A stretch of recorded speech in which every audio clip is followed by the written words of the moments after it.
Thank you and welcome this evening to our second Friday night. And because of our cancellation last Tuesday, we're going to have another Friday night next week. So if you like coming on Friday nights, you've got it made. And it's turned out pretty well. We were a little fearful that we might not draw people on Friday nights because our regular Tuesday evening crowd doesn't know about Fridays, but we're certainly glad to have you all here tonight. We began with a great Italian symphonic march named Anima Nobile, which means noble soul. Is that right? How did I do, all right? Grazie. And we followed that up with a great old Dixieland number called Way Down Yonder in New Orleans. And that one featured a couple of bars, solo break by Jerry Sabatini back there in the trumpet section. You'll never see him because he's right in he's like the eclipse of the sun. There he is. Nice job, Jerry. We continue with the music of Claire Grundman. And if you're thinking, oh, how nice, a woman composer. No. we do have some women composers. We've got a part for you later on in the concert. We really do. Yes, Claire Grundman is Claire, C-L-A-R-E. And he was a high school principal, I believe, if I'm remembering that correctly. No, that was somebody else. Never mind that. Erase that. Claire Grundman, I believe, was a music professor at a university somewhere, but he wrote hundreds of titles for high school and college bands, and very few of them are not anything less than wonderful. They're really great compositions. We've done his Fantasy on American Sailing songs, his Blue and Gray fantasy of Civil War songs, and tonight we're going to do one that we've never done before. This is Grundman's A Welsh Rhapsody, and this includes 3 Welsh folk songs that are listed in the program.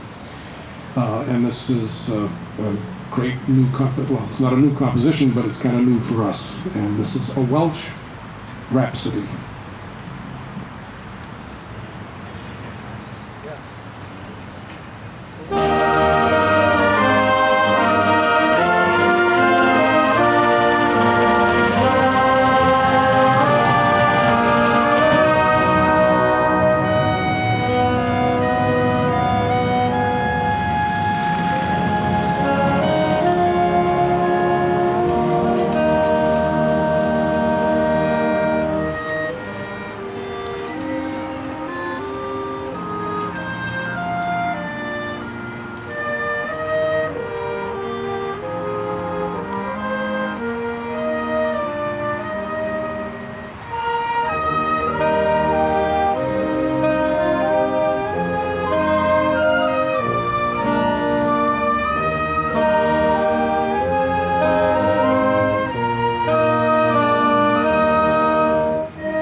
Thank you.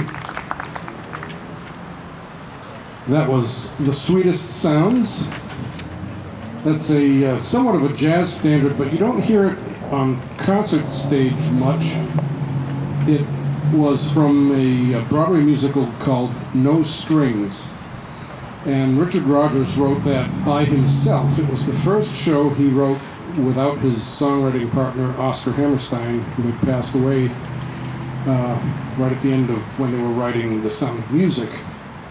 Richard Rodgers tried this one on his own, writing the music and the lyrics.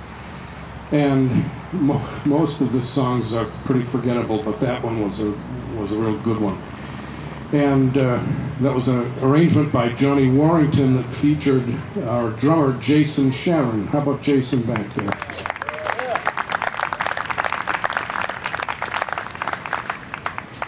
And of course, before that was the Grundman Welsh Rhapsody.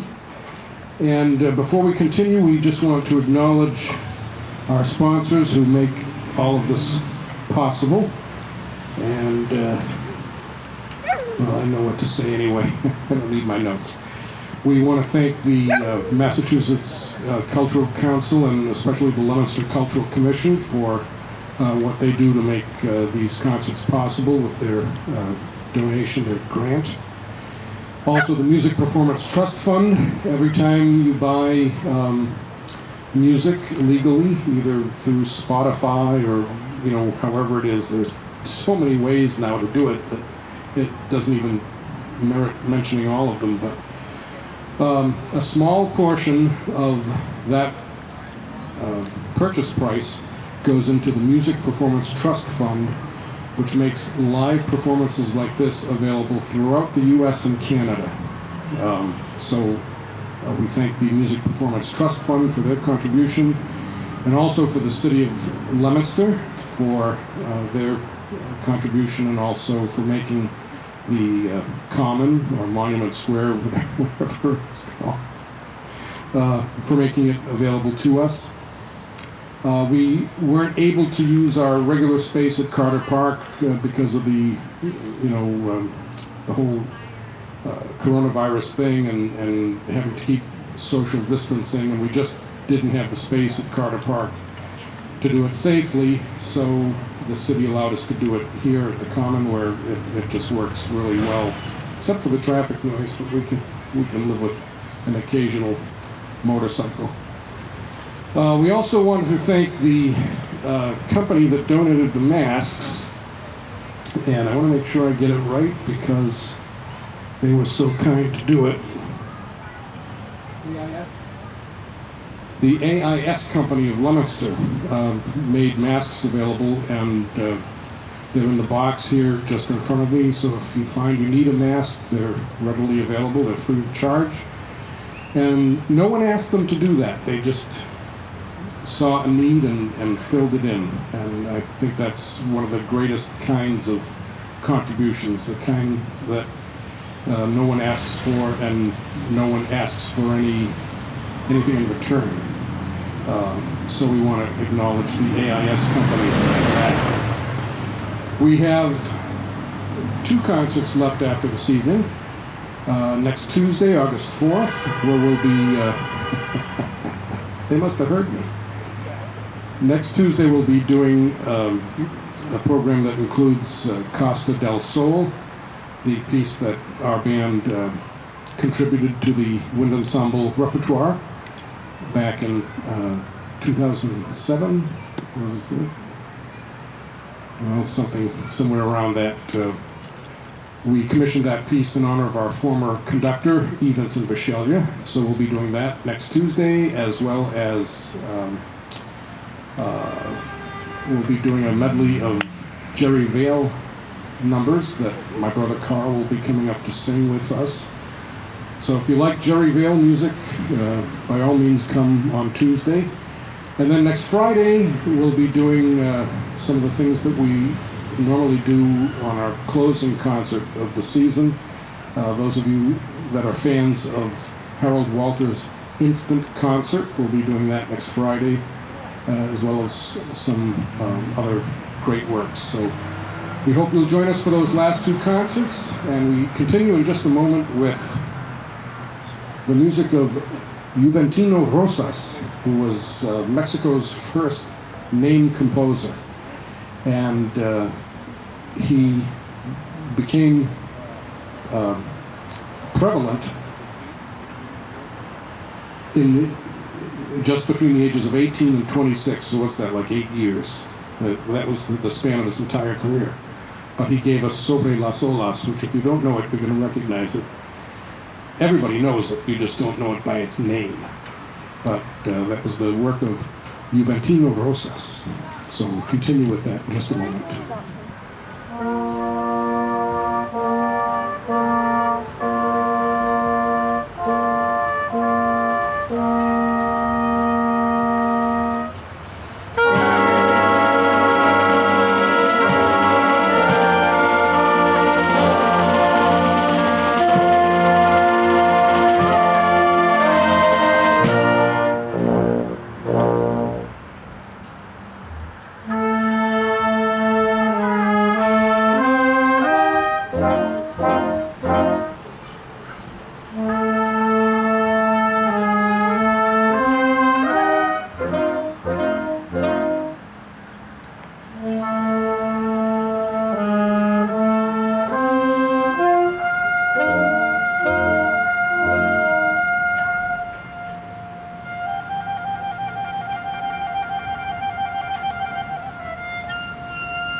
Senor Rosas, who wrote that last one, I'd mentioned before that he wrote everything that he wrote between the ages of 18 and 26. I didn't tell you why. He was conducting a band like this at the Cotton Exposition of, I think it was 1897, and he caught some kind of flu and died at the age of 26, but not before he gave us that waltz, which was a great gift. And I want to acknowledge, by the way, the beautiful baritone horn playing of Charlie Leach. Charlie, take a bow.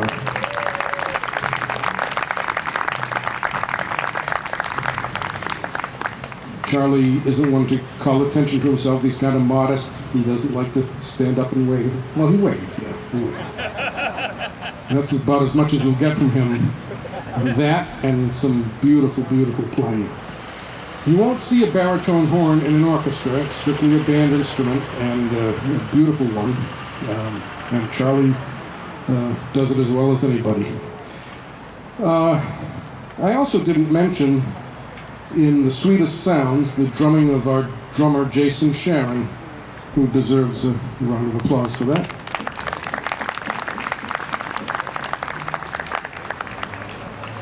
This year, 2020, marks the 100th anniversary of the birth of the great jazz pianist and composer Dave Brubeck.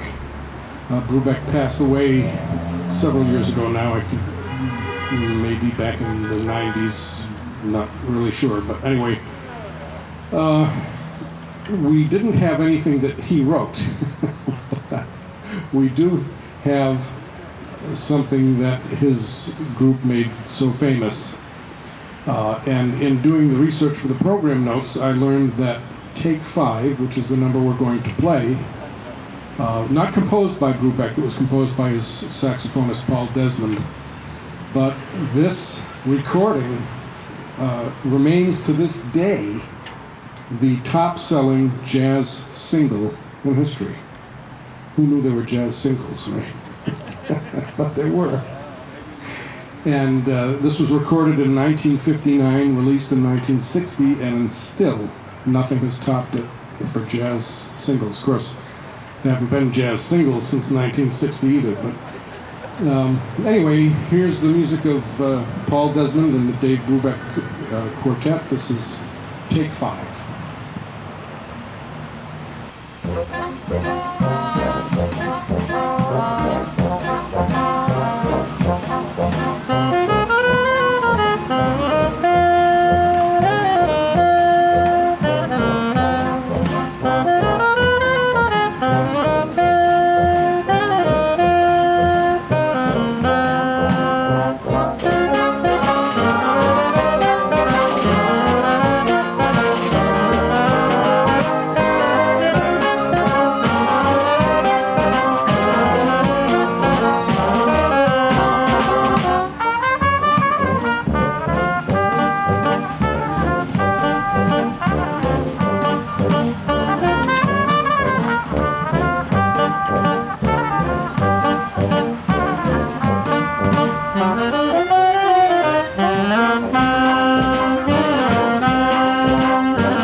Thank you. We want to acknowledge on saxophone Lou Stamus,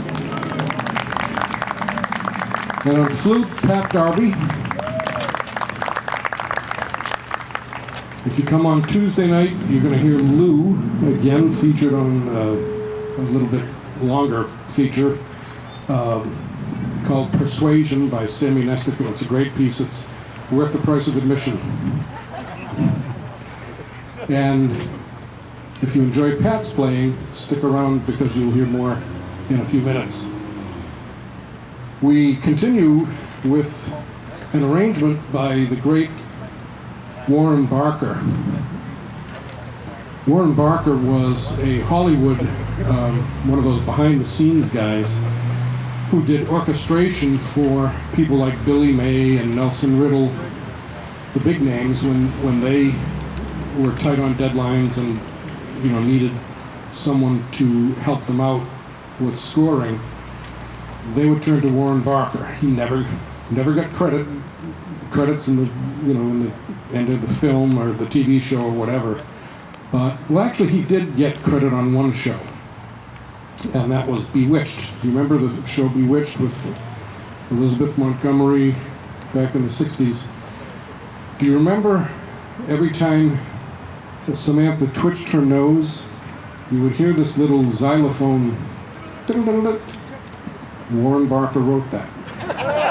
He did. I'm not kidding. That had to be written, and he wrote it. And I'm sure the cash register jingled too every time she did it. But anyway, all kidding aside, Warren Barker was one of the most respected people in the music business on the West Coast. In the 70s, he packed it all in and retired to either North or South Carolina, I forget which. He bought a ranch. He wanted to be a farmer. And that lasted about 3 years. And the music publishers went to him and said, hey, you're such a great writer. We would like you to write for, like for school bands, publish your arrangements.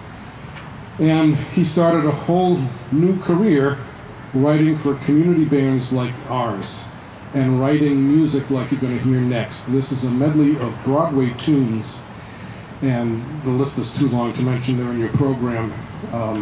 But he's just such a master at weaving them together and scoring them so that, everybody sounds nice and it's pleasant to listen to. So we've done his music before. In fact, we did one last week. The It's a Small World that we did last week was arranged by him also.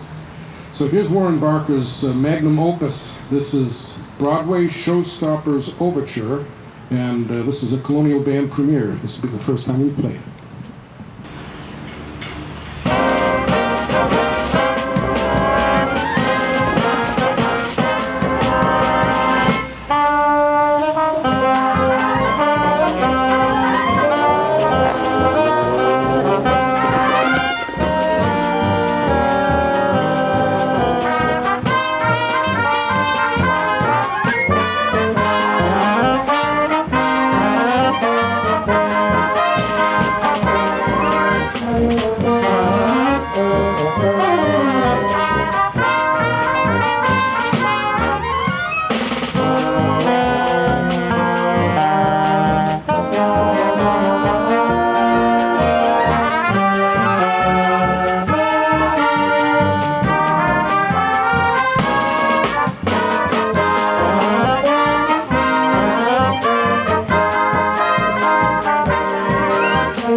We're going to continue with the music of Antonin Dvorak, who was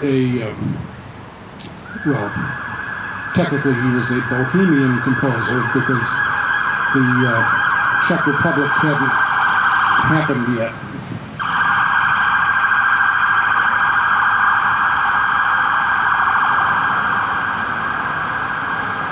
But he spent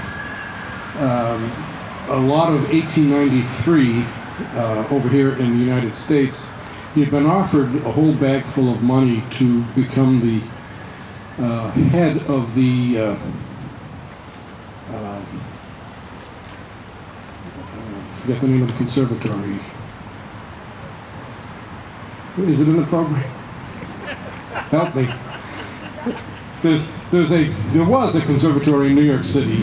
It's defunct now, but they had invited him and given him a lot of money to come over here and head the conservatory, National Conservatory. How could I not think of that, Amelia? Of music, yes. We didn't think it was of flowers, but thank you, Paul. Appreciate the assist.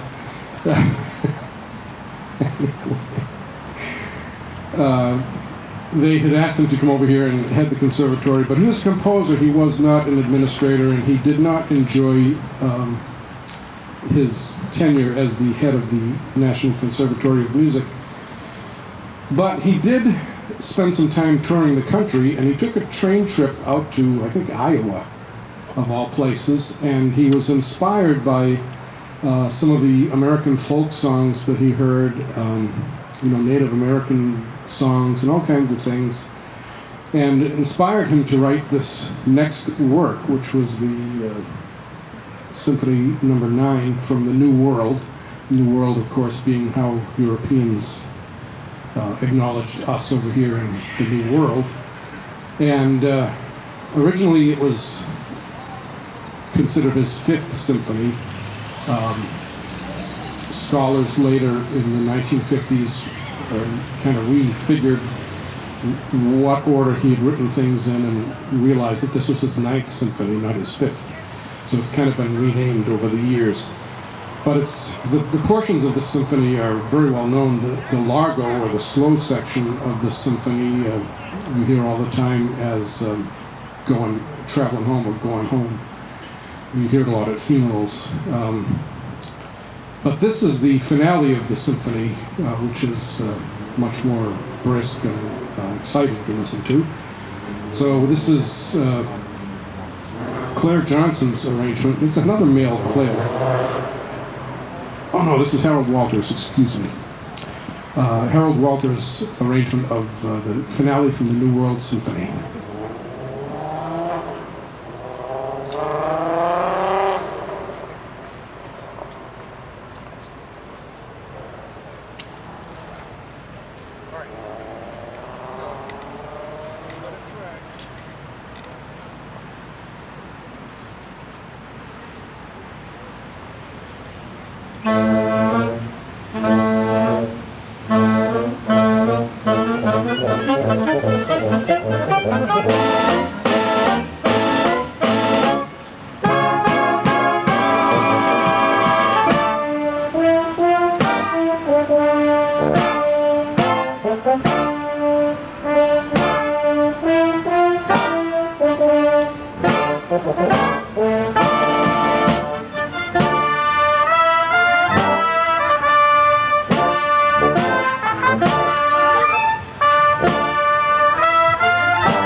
That last one was Bach's aria, which he composed in the Anna Magdalena songbook back in 17-something, early 1700s.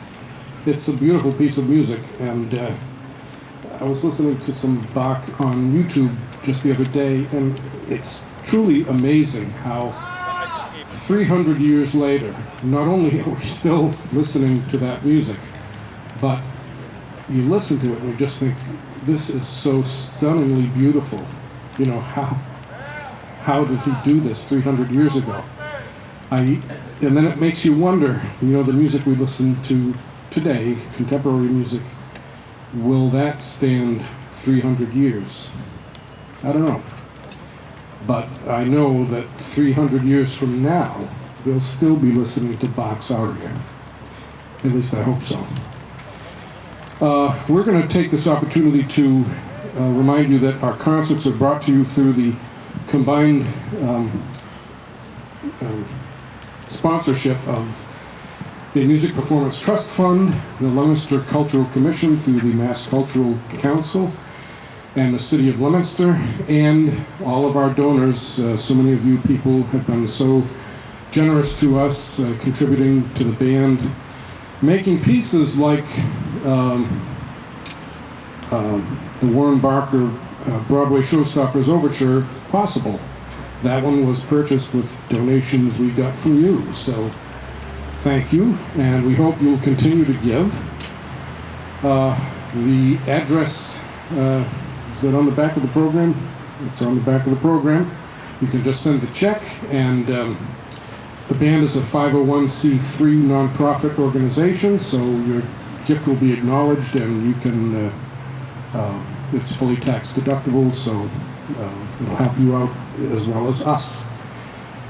I wanted to mention that that last one, aria, I wanted to mention it before we played it, but that one was a special dedication. That was the word I was looking for. Special dedication to the late Wayne North, who was a teacher here in Leominster for many years. He played a little bit in this band. He was on our recording, number 17. And he happened to be my teacher. He was my wife Judy's teacher. And he was the first person to put a baton in my hand when I was, how old was I? I was young. I was old enough to know better, but I was young. Anyway, I had written an arrangement for the 9th grade band at Carter Junior High School. And I didn't know that at the time, but apparently that was a precocious thing to do. But Wayne was very supportive. He said, yeah, we'll play it. And so I passed all the parts out, and he took his conductor's baton and he said, here.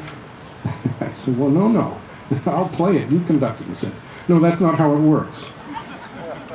He said, you wrote the arrangement, you conduct it.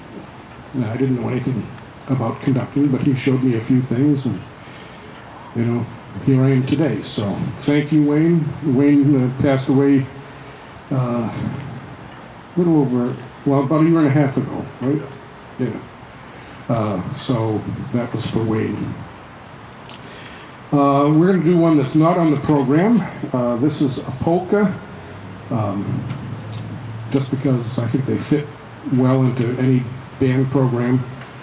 And I always like to send these polkas out to my late Uncle Emil Grosso, because he loved polkas. He loved to dance. And even out at Carter Park, he would pull some woman, some unfortunate lady, up, and he'd be out doing the polka with her. So, and he lived to be, 96? Yeah, anyway. It's a great story about how at the age of 94, he fired the roofers from Home Depot who were doing the roof on his house because he thought they were slacking off, And he fired them. He said, get out. And he took the bundles of shingles on his shoulders, climbed up the ladder, and finished the roof himself. So, this is for Uncle Emil, just another polka.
We have another Colonial Band premiere for you. I was doing some research on a great American trombonist named Arthur Pryor. One of those things that one thing leads you to another on the internet, you know. And Arthur Pryor was famous for this variations on the Bluebells of Scotland. And it's a virtuoso trombone piece, and it really takes a virtuoso to play it. And he was the first one, well, I think he actually wrote the arrangement to feature himself with Sousa's band way back in the late 1800s. And there are some recordings that exist from that, and it's just phenomenal. You just can't believe somebody could do that on a trombone. Well, after he left Sousa's band, he started his own band, and he recorded this next one with his band. It's called The Whistler and His Dog, and you may have heard it before because the tune is very catchy. And I know it's been used in cartoons and whatnot. But we're going to feature our whistler on piccolo, Pat Darby.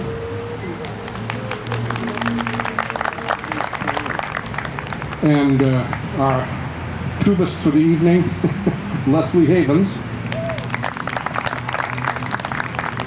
And this is Arthur Pryor's The Whistler and His Dog. And you're going to know why in a minute. And have the beagle ready. It's not a beagle, what is it? Oh, Chowhound. Okay. I'll cue him.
Wesley Havens and Pat Darby. How about it? Thank you, ladies. Wonderful job. And good job, dogs, wherever you are. All the dogs.